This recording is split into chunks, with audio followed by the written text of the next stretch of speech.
Hey friends, this is Dolynny TV. Glad to have you aboard here this afternoon, this evening, whenever you get a chance this long weekend.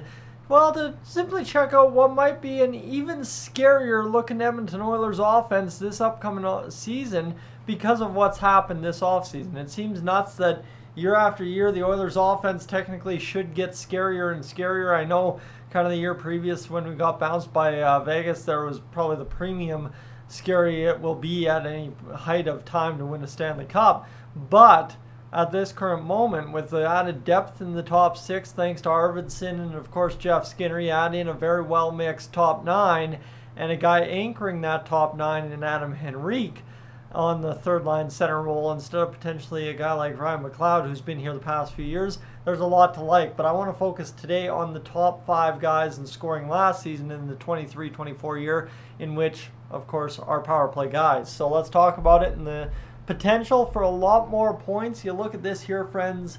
The power play, 132 points for McDavid in 76 games, 106 for Leo, 82 and 81 for Bush, and of course Hyman with 77 and 80, and Nuge with 67 in 80. So take a moment, let that sink in. Right now I'll ask you, just if you're new to the channel, to poke around the channel, take some time, check it out, and then consider hitting that subscribe button here on Dolynny TV. We are less than a month away from things fully firing up into the new cycle of a new NHL calendar year. But as we get back to this here right now, you look at it and you say, well, McDavid scored tons of points in his career. He can do better than 132 and 76.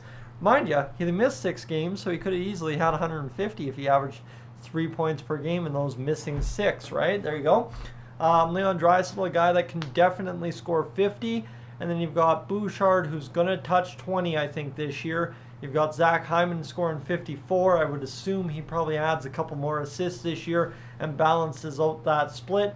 And then Nugent Hopkins probably returns to being a 20-goal scorer. Why do I say all that? Why do I think it's safe to assume all of that is possible for the Edmonton Oilers this season? Well, I think it's pretty straightforward. As long as you don't suck for the first, basically, month and a half of the season, this Edmonton Oilers squad should be able to produce the points, right? You got to remember, whether it be injury, whether it be apathy, whatever the case might be, for a guy like Connor McDavid and Leon Draisaitl earlier in the year last year, quite honestly, they are going to be able to produce so many more results earlier in the year when it's a little bit easier, right? Other teams are just getting up and going too. It's a little easier to pile up those 5-point nights if you're Connor or Leo, and I would assume that that may be the case here. And you look at this, the power play points for all these guys, nobody touched over 45 this year. So you got to think that, especially with the evolution of Evan Bouchard over the past year and a half, you think with Leon Draisaitl tuning in that one-timer again and getting back to a 50-goal scorer, you think with Connor McDavid getting up to maybe 40 goals again and continuing to touch over 100 assists, you think with Zach Hyman, of course, continuing what he's doing in terms of being productive on the crease level area of the ice, and then of course Ryan Nugent-Hopkins kind of getting back to, well, that bumper position and really distributing the puck well in the Oilers power play, firing on all cylinders start finish. Life should be a little bit easier for the top 5 guys to score even more points than last year. A 26.3% power play rate last year, and of course they were unreal in the playoffs there for a while. I'll tell you, it's quite simple like this, friends. For the Edmonton Oilers in this regular season, 26.3, I think you get a lot closer back to 30. 30 will be the more mark for the Oilers because of just a better start. It's that simple. If they have as terrible of a start as they did last year, we got problems.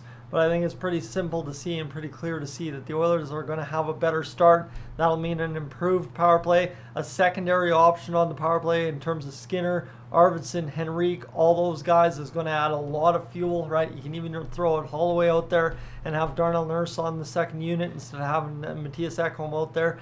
You can do a lot more with this Oilers lineup. But the top 5 guys, thanks to a better start, thanks to a maybe less injury time wasted earlier in the year, should be able to come out firing on all cylinders and improve that power play and once again grab hold of the most fearsome power play in the NHL. Friends, Dolynny TV, thanks for being aboard here this afternoon, this evening, this weekend, whatever the case is. I am up on, out of here.